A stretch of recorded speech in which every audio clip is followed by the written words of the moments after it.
Di nga alam ng lahat na nakalakihan na ng actress na si Sue Prado ang pag-iipon ng pera noong kabataan pa niya.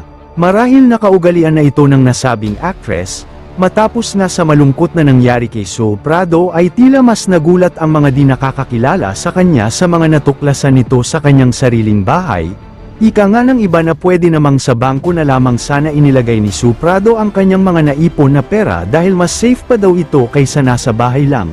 Ngunit pinatunayan ng kanyang pamilya na mahilig talaga daw na magtago ng pera si Sue Prado sa kanyang bahay. Di naman siguro masama sa ganitong mga nakaugalian na dahil siguro isa ito sa mga naging nakalakihan na din ng nasabing actress. Maging si Coco Martin ay isa sa mga magpapatunay na may mga ugaling ganito ang kanyang kaibigan at hindi na nga siya nagulat sa ganitong mga natuklasan sa bahay ng namayapang actress. Sa ngayon ay inilagay na ng pamilya ni Sue Prado ang pera sa bangko upang maging safe ito dahil wala na din ang nasabing actress.